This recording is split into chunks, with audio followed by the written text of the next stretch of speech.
Welcome to the academic advising component of your orientation day. We are excited about your decision to join our community of scholars. The Office of Undergraduate Advising Services will be with you every step of the way as you work toward earning your degree. Today, as part of the orientation activities, we have put together a brief presentation with important information about the overall requirements for earning a degree at CSUSM.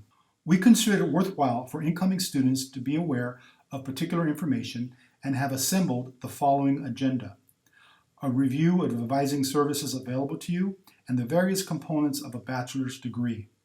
This is a reminder to write down any questions you have throughout the presentation. After this, you'll be heading to the registration room to meet your academic advisor, and that will be a great place to ask your questions. When you visit the Academic Advising website, you will first choose a college based on your major, and then you will see the several ways to get the information you'll need. The most popular service we have is academic advising, when we meet with you to go over your requirements and to help you track the progress of your degree. You can schedule an academic advising appointment online anytime after today's orientation. Sometimes students have a quick question and don't have the time to come by the advising office.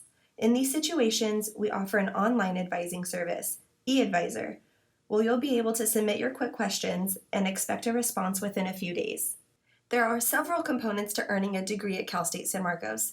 We'll use the pie to help you understand how all of the pieces come together. Let's start with competencies as a first component, which are the requirements that need to be cleared above and beyond your degree to continue at CSUSM. A good example of this is your ELM and EPT. You likely attended a workshop earlier today about these, and we just want to remind you, you must clear the ELM and EPT requirements within your first year here. If you look on the back of your name badge, you'll see your ELM and EPT scores and if you are exempt or not. Today, it is very important that you register for exactly what is displayed on your badge.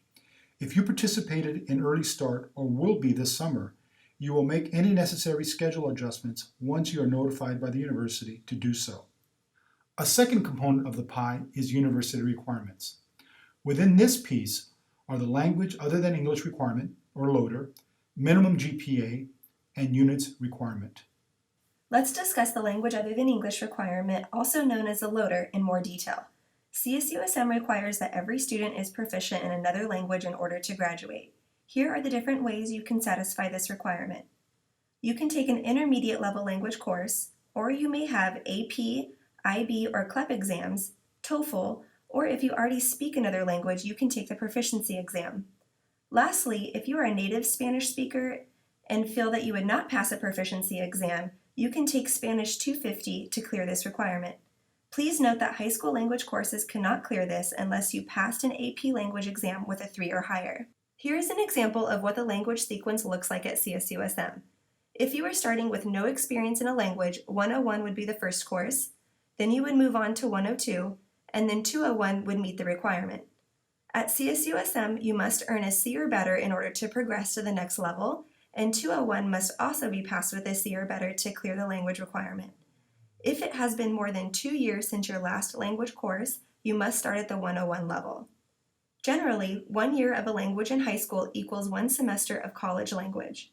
On this campus, you can expect that the 102 level course instructor will speak the language in class. Professors have the discretion to ask for proof of a prerequisite. You have the choice of what language you pursue. Here, we offer Spanish, French, German, Arabic, and Chinese. We accept other languages from outside institutions as well, in case you'd like to take courses in a language not offered at CSUSM.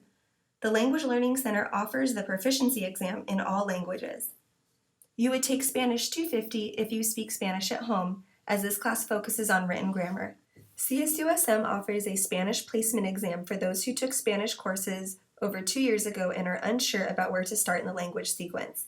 If you have background in Spanish and would like to take the placement exam, you will do so at the Language Learning Center located in Kellogg Library 1107. Another requirement freshmen must be aware of is the GPA minimum. While maintaining a 2.0 GPA seems relatively easy enough to do, many first-year students surprise themselves when they fail to meet this minimum. Often, this poor academic performance has to do with the transition from high school to university life, and not from failing to grasp the coursework. Disqualification means you are unable to continue your studies at CSUSM. Be aware that Cal State University San Marcos uses a plus and minus grading system.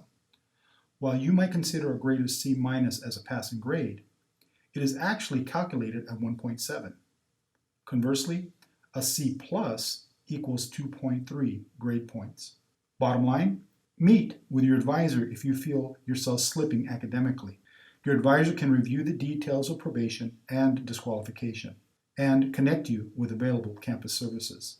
In addition to the language requirement and GPA, the university also requires that San Marcos students earn a minimum of 120 units in order to receive a bachelor's degree. Another component of the pie is general education. There are both lower and upper division GE requirements that you'll take. We'll start with going through your lower division GE first. General education requirements are referred to by areas A through E. Area A covers basic skills.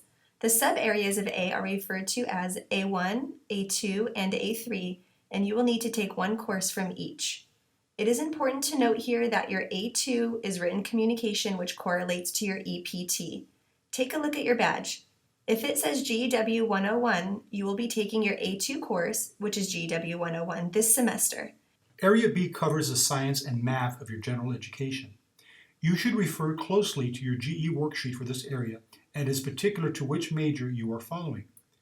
You will be able to reference your GE worksheet later today in the registration room. Area B requires that we call attention to your badge once again. If your badge states you need Math 10, 20, or 30, it is important that you add that course today and avoid any courses listed in Area B. If your badge says B4, it is safe to take courses in this area, and your advisor can assist you with appropriate selections for your major. Area C is Arts and Humanities, covering a course from each C1, C2, and C3. Again, you will need one from each area and should note that the C3 can be covered by a language course or AP with a 3 or higher. Area D, the Social Sciences, contains 4 sub-areas where you'll be taking one course from each of these areas as well. Area E is Lifelong Learning. The vast majority of students take GEL 101 for this requirement, which is a course built to aid students in their transition to university life. If you took any AP or IB exams, please be sure to send your official scores to CSUSM. Any scores listed on your high school transcript are not official, as these need to come to AP services directly. Passing scores on your exam may give you college units and satisfy general education or major requirements.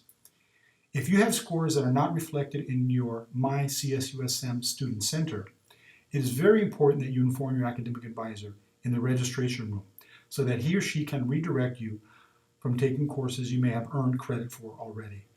Up to this point, and the last piece of the pie, every student follows the same requirements, but this changes up when we would discuss individual majors. Every major possesses their own particular set of requirements and are listed in the catalog. Students can refer to the Academic Requirements Report to review major requirements. The Academic Requirements Report is found in your Student Center. This tool tracks all your graduation requirements, listing what has been satisfied, what courses are in progress, and what requirements have not yet been satisfied. It's great to get into the habit of running your ARR when making any schedule adjustments to see how courses are applied to requirements. On occasion, the ARR may appear to have errors, and there might be requirements showing as unmet when you are certain they are completed. Use the ARR correction form to submit your inquiry, and your advisor will investigate and respond to you directly. As you prepare to head to the registration room and meet your academic advisor, here is what you can expect. Information that may be unique to your major will be provided, as well as an introduction to course registration tools that will help in creating your fall class schedule. Today is your first try at building your schedule, and you'll have up until classes start to make adjustments online. Your academic advisor and the orientation team will be present to answer your questions.